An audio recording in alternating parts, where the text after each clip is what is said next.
Welcome back to Capitol Review. I'm Mark Hall. Maryland Governor Wes Moore continues to make a name for himself in the Democratic Party. There are many in the party, including high-profile names like George Clooney, who say Moore should make a run for the White House.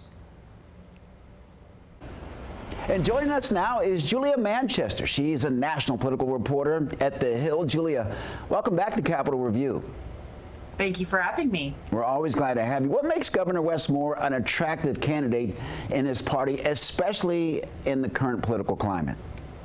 Well, Wes Moore is someone who's been seen as really a rising star within the Democratic Party for quite some time. In fact, since he was elected in 2022, there have been a lot of comparisons between him and former President Obama. But I think Wes Moore stands out in many ways on his own. He is a veteran, for example. He does a lot for veterans groups and points to that experience that he's had. He's also pointed to his own record as governor, pointing to job growth in Maryland and what he's been able to do during his first few years in office. Now, it's been interesting listening to Wes Moore over the past few weeks because he seems to sometimes rule out running, but then he takes trips to Pennsylvania and he's set to go to other early primary states like South Carolina, for example. So there's a lot of speculation surrounding him right now, but he is certainly a Democrat to watch going into 2028. He says he's focused on getting reelected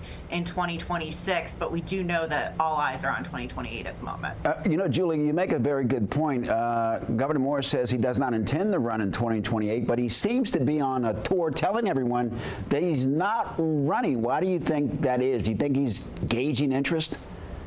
I think he's gauging interest, but also, especially as a governor that's running for re-election in 2026, saying he's running in 2028 probably wouldn't be the best move on his part. But also, it's just simply too early right now. 2028 is, 3 years away at this point. So we have quite a bit of time. He's probably trying to gauge the environment as well. We haven't seen any other Democrat jump in. It's just simply way too early. But it comes at a time when you're seeing other Democrats, including a number of Democratic governors in particular, really put feelers out there or appear to be putting feelers out there. We know that, for example, former Transportation Secretary Pete Buttigieg will be in Iowa next week holding a veterans town hall. He himself is also a veteran in the military, from the military.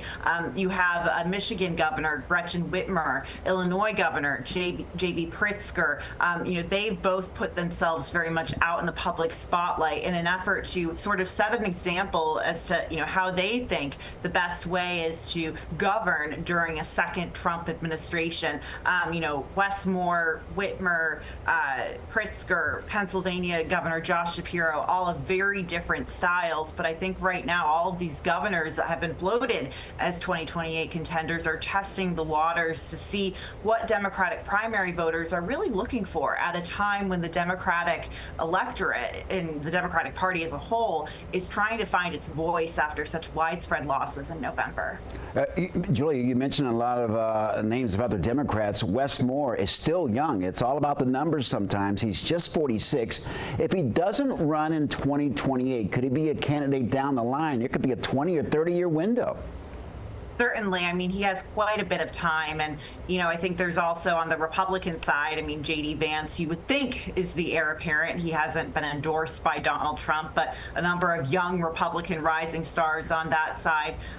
Also on the Democratic side, Wes Moore is definitely on the younger end of that spectrum on the Democratic side, but he has quite a bit to go. The question, though, I think in politics is when to hit it right, when to really strike that moment. And if Wes Moore feels that 2028 is the moment, he will certainly go for it. I think it would be seen as a favorable move, maybe from his perspective, because he's fresh out of being governor. He's in the public spotlight. People, are familiar with his name. If he were to run later, depending on what he does, he could, after being governor, and if he doesn't run, this is all hypothetical, he could take a job in an administration, go for another elected office. We'll see. But that catapult from governor immediately to running for president would make sense. I will caution, though, it's been quite some time since we've seen a former governor or a governor, be president. Barack Obama, of course, was a senator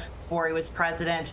Donald Trump, a businessman. Joe Biden, vice president, former senator. So it's been a while since we've seen a governor, but they can certainly point to that executive experience from running their own respective states. Julia Manchester, thank you very much for joining us. Thank you.